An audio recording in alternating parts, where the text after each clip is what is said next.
played. I'm in Sitges, Spain, and it's the first game of the quarterfinals, and I'm playing against the leader of the Argentinian team, Carolina Lujan. I know this girl also from my childhood tournaments. We played with her first in 1996, also in Spain, in Menorca, and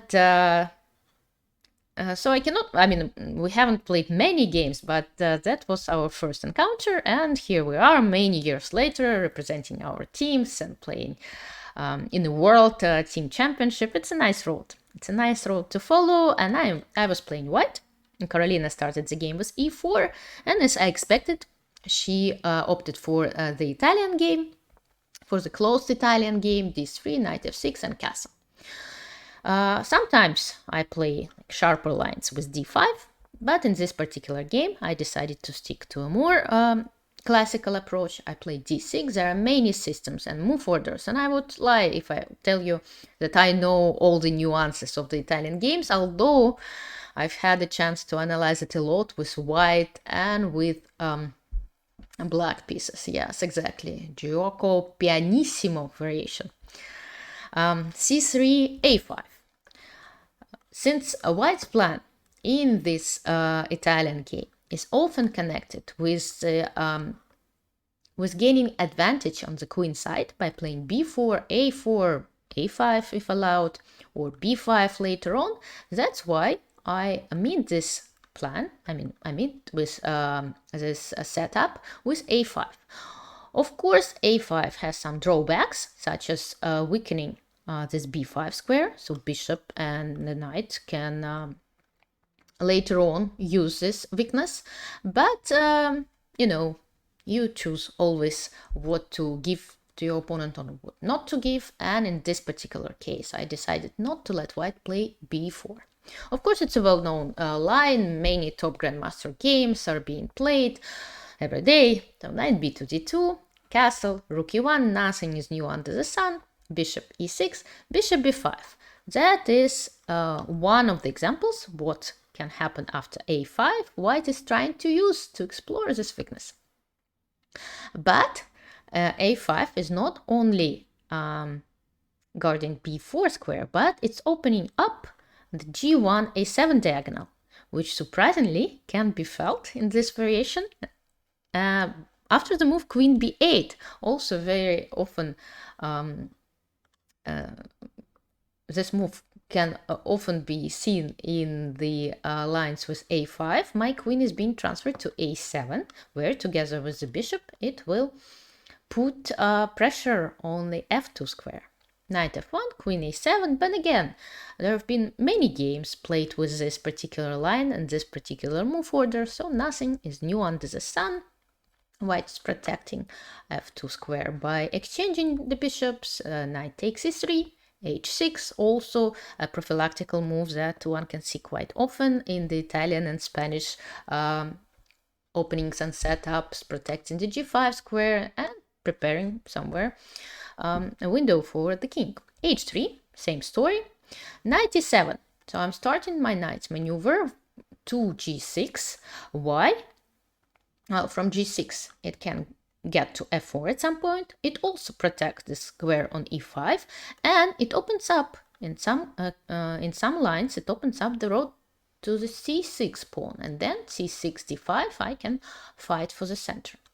Bishop a4, because the bishop started to feel very discomfortable there. I have this idea of a4, c6, d5, and then who knows what can happen after all this pawns moves. So that's why white is playing bishop a4, moving her bishop into a safer place. And here I played queen b6. For example, Andrei Sipenka. There was a game of Andrei Sipenka in a Blitz tournament in 2020. He played knight g6, and there was also another Blitz game between Linier Dominguez and Hikaru Nakamura, also in a Blitz tournament in St. Louis in 2018. And there black started with bishop knight g6, and in the Sipenka game white played d4. Dominguez opted for a calmer line, bishop c2, but then Nakamura played a4, grabbing some space on the queen side. But both these games ended in a draw, and the position is about equal. But I started with queen b6, so I attacked the pawn on b2, asking white what they're gonna do about this pawn. Of course, you don't want to give it away. There are several options to protect it.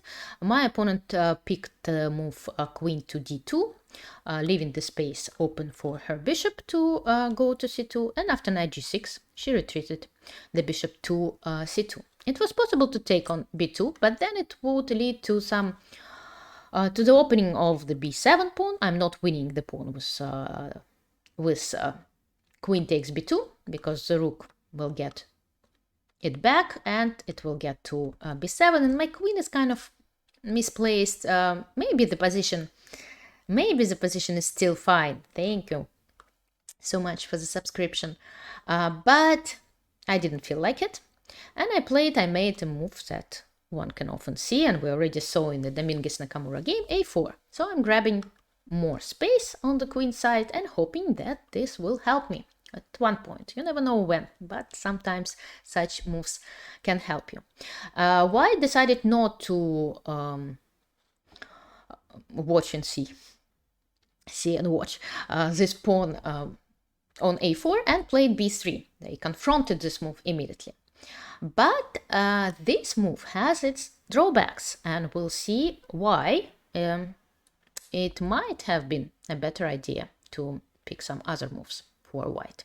Because after b3, I take on b3, white takes on b3, and the a file is open. And it seems there is nothing, I mean, the white rook is on the a file, it's protected, and if I take it, the rook from e1 is gonna take it and will end up being on an open file. And normally such exchanges are not suggested. Because after rook takes a1, your opponent's rook is on the open file and you almost lost the control over it. So usually we don't recommend exchanging rooks in such a manner when you end up losing control over an open file. And these open lines are very important, and the a file is the only open file currently in this position. But what are the drawbacks that I was talking about? Why do you think in this particular case? I took on a1? And what changed in the position after white replied rook takes a1? Bishop takes b3 is not to be recommended, of course, because of the simple rook b1 winning the bishop. So no, I cannot take the pawn on b3, and that was not my intention and was not my idea.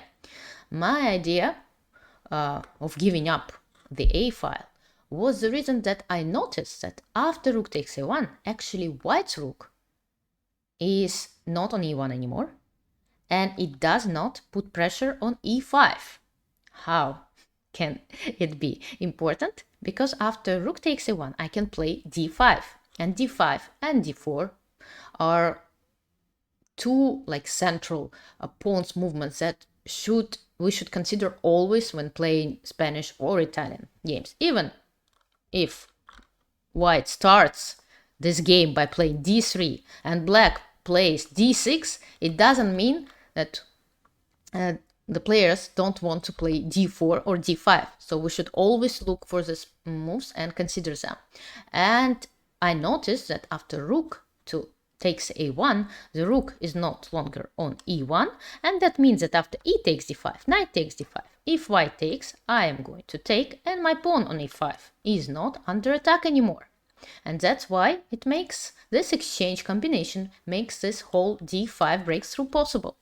And as I said, this breakthrough are very important, but of course, when playing d5, I needed to calculate some other lines, such as knight c4. And that's what actually happened. White keeps attacking and the pawn on e5, so it's a fork. She's attacking my queen and my pawn. I played queen c6, and here if white takes, then I will simply take on c3. Again, some exchanges, but what do I have after these exchanges? I have weakened pawn structure for white. The bishop is not very beautifully placed. It looks like a pawn, and these two pawns are weak. So it will be easier for me to attack them later on in this endgame. I have a quite a solid advantage here with black. So that's why white doesn't want to take on e5, and my opponent played d4. She noticed this very nice move, opening up her bishop and putting more pressure on the e5 square. And of course, when playing d5, I was ready for this move. I saw this move since, as I said, d5 and d4 should always be thank you so much, should always be in your mind when playing this openings and systems. And well, I was ready. What did I play here? Any ideas? Any suggestions? Of course, I didn't take on d4, because if I take on d4, well, then my position starts to she can play knight d4 or even bishop g6 and then knight d4, and my position doesn't look good. Too many hanging pieces. So what did I do after d4? Okay, some suggestions. b5. Well, b5 kind of pushing the knight towards where it wants to go. Maybe not this one, but she can take with another knight. And it's not so clear what to do here. No, my idea, well, f5 is too slow because this pawn will be taken. I should do something. I mean, white wants to take on e5. Yes, I did put my knight to f4, but that was a knight d that went to f4. Knight d to f4. So I'm kind of ignoring the fact that white can take on e5. But I'm getting closer to white's king, and I'm already thinking of moves such as knight h3. For example, if white takes with the d pawn, d takes e5, I can take the pawn on h3 either with the knight or with the bishop. It's up to me to decide. Both look very tempting. Bishop h3 probably is a little bit stronger, and white's king starting to feel very, very discomfortable because it's not clear how to protect from this strong attack. And that's why, of course, white doesn't take with this pawn. She cannot take with this knight because of checkmate. But she can, and she should have taken with the other knight from c4. But here I also had something in mind. Actually, I'm going to show you the move that I was going to make here a little bit later, because in the game my opponent played knight to a5, and the same move followed, the same idea followed. Actually, after knight a5, I could have played queen a6, which would have been even stronger, suddenly pinning the rook and the knight. Yeah, uncomfortable. I know that I should say uncomfortable, but I like to say discomfortable. I know that it's not right even in Russian, because discomfort is not the same thing as uncomfort, but anyway, it sounds funnier, no? Don't you agree? And sometimes, since I'm not a native English speaker, I like to say funny moves, funny words. I make mistakes sometimes on purpose, and my daughter keeps fun of me, but yeah.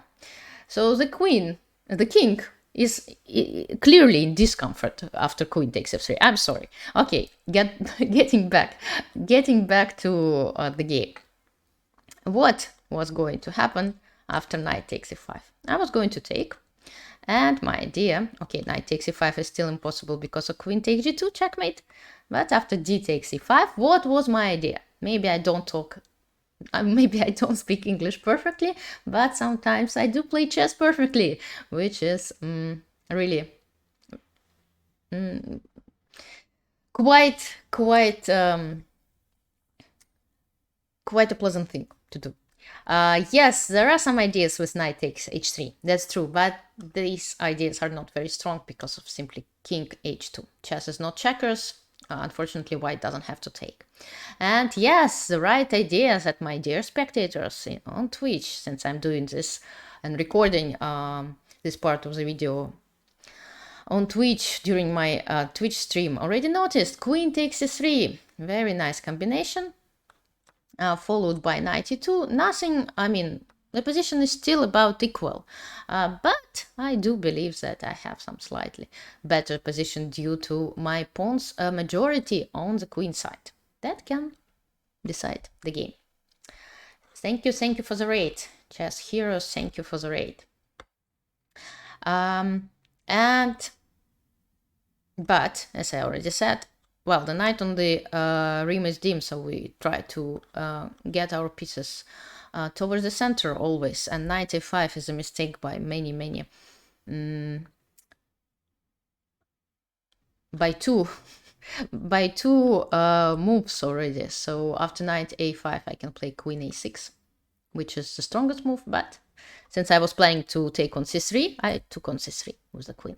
And here's the same story. The only difference in the knight on a5 is placing badly, and after d takes e5 I can highlight this pin. I mean, I can highlight it by pinning the knight and the rook, and white needs some time to unpin and to protect this knight that is hanging. Yes, luckily for her, she has this intermediate unpinning move, rook to c1, but then I exchange the pieces in a way that improves my position, improves by creating a passed pawn, which is very important in an endgame. Rook c5, rook d8, the best position for the rook is behind your passed pawn to help it move forward, and this position I think is just simply winning. The knight, just look how badly the knight is placed. My bishop is almost cutting it off the game. I improve the position of my king, and after rook d1 I play b6, and I transfer the game into, I think, into a winning rook endgame. Why is it winning? As I said, I have a passed pawn. The position of my king is much better compared to white's king, and this passed pawn supported with the rook, the position of my king and weaknesses of white's pawn altogether decide this endgame for me. I play king e6, also I think d3 was also quite strong, but I decided to go forward with my king. I calculated this endgame quite deeply. I took quite a long thought before the move king e6, because I was choosing between some other moves that I can make, and I prefer to play with the king, which is very important in the endgame. f4, king f5, and as you can see, after king g3, my idea was simply to go forward with the king, and then to e3 and e2 and help my pawn to get promoted. If she gives check, I can play king d3, and her pawn, yes, it's also supported by her rook, but not by her king, and that decides the game, because my pawn, there is no way to stop my pawn.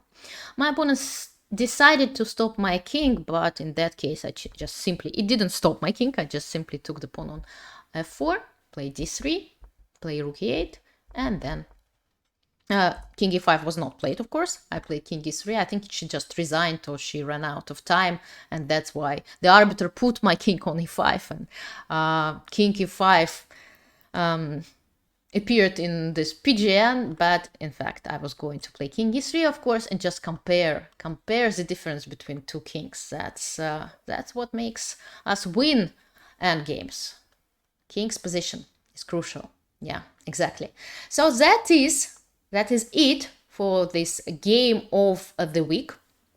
So I'm going to wrap it up for YouTube, and then I'm going to put this small part to YouTube. And for my Twitch spectators, I'm still going to talk a little bit more about World Women's Team Championship 2021, because I haven't covered semifinals and finals yet. And so I'll be back. Don't leave me.